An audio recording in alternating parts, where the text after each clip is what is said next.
Have you ever wondered how electricity gets from a giant power plant all the way to your house so you can charge your tablet or turn on the lights?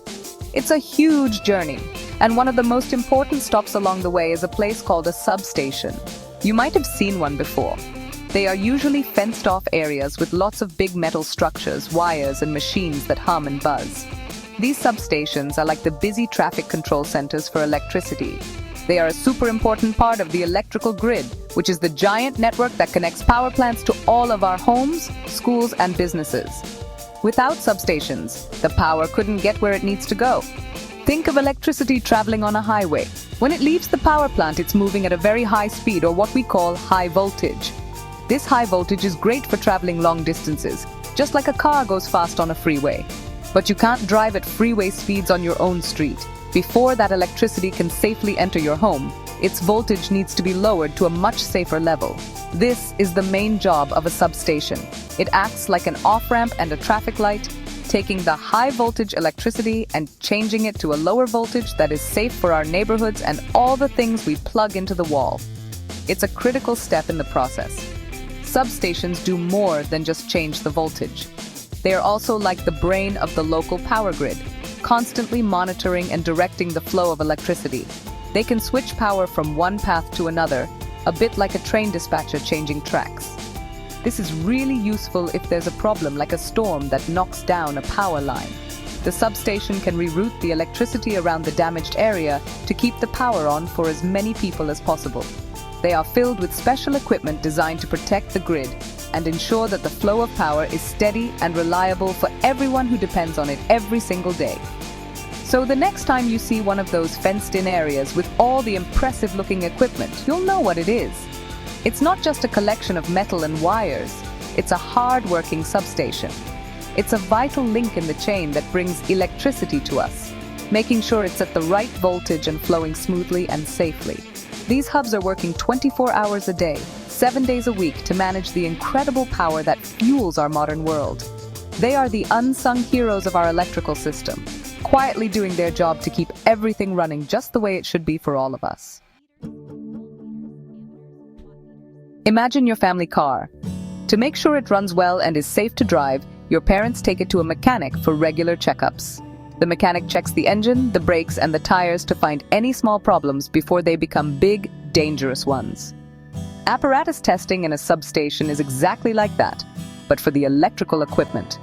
The word apparatus is just a fancy term for all the machines and devices inside the substation. Testing is the process where skilled technicians and engineers give each piece of equipment a thorough health check to make sure it's working perfectly and is ready to do its important job. This testing is incredibly important because the equipment in a substation works very hard. It's constantly managing huge amounts of electrical energy, and it operates in all kinds of weather, from scorching summer heat to freezing winter storms.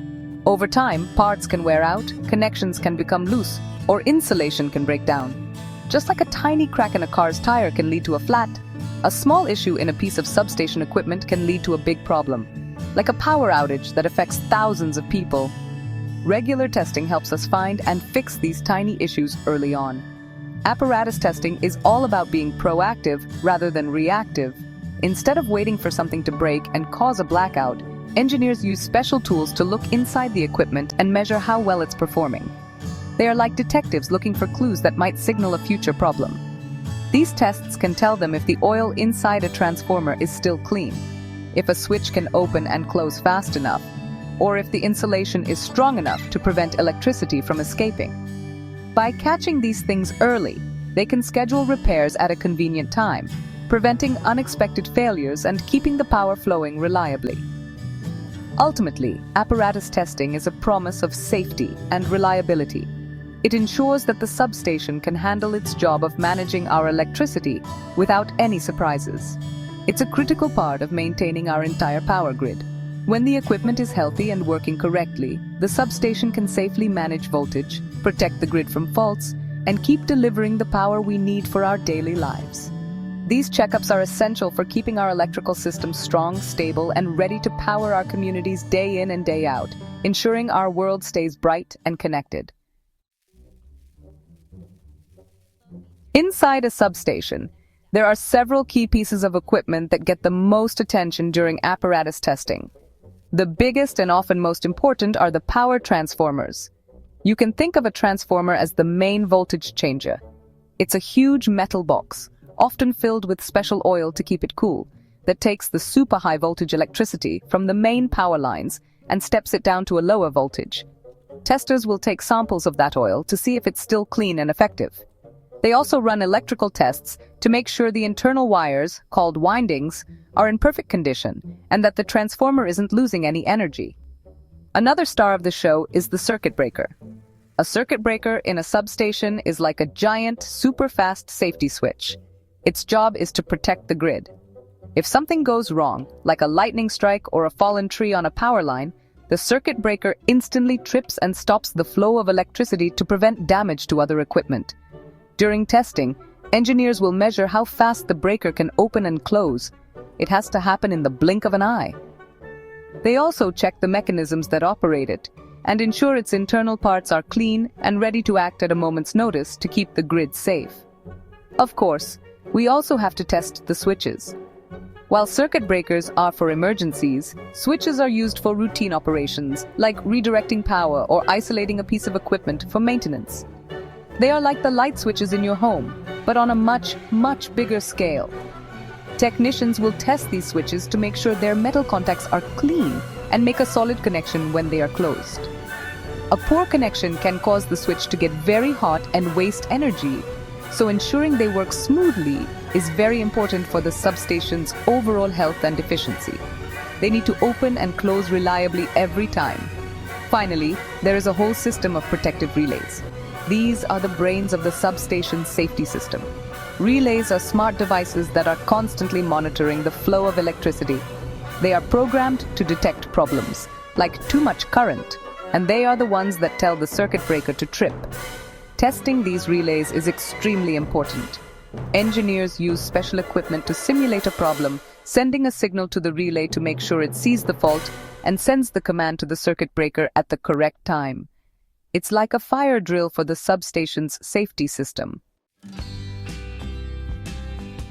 Working in a substation is a job that requires extreme caution and a focus on safety at all times. The amount of electricity flowing through the equipment is incredibly powerful and dangerous. Because of this, safety is the #1 priority during any apparatus testing. Before any work begins, the team holds a detailed safety meeting to discuss every step of the plan. They identify all the potential hazards and make sure everyone on the team knows their specific role. They follow a strict set of rules and procedures designed to keep everyone safe from the high voltages present all around them. One of the most important safety steps is called de-energizing. This means the equipment that is going to be tested is completely disconnected from the power grid. You would never try to fix a toaster while it's still plugged in, and the same idea applies here, but on a massive scale. Technicians use switches to isolate the apparatus, and then they apply safety grounds. These are special cables that connect the equipment to the earth, ensuring that no stray or unexpected electricity can flow through it and cause a shock. This creates a safe work zone where the team can connect their testing instruments without risk. The technicians themselves also wear special protective gear, known as personal protective equipment, or PPE. This includes things like hard hats, safety glasses, and flame-resistant clothing that can protect them from an electrical flash. They also use insulated tools and gloves that are designed to stop electricity from passing through them. Every piece of equipment, from the testing devices to the safety gear, is inspected before use to make sure it is in perfect condition. There is no room for error when you are working with so much power, so every precaution is taken very seriously. By performing these tests safely and regularly, the technicians and engineers are doing more than just maintaining equipment. They are ensuring that the entire power grid remains stable and reliable for all of us. Each successful test is another guarantee that the substation can handle storms, surges, and the daily demands we place on it.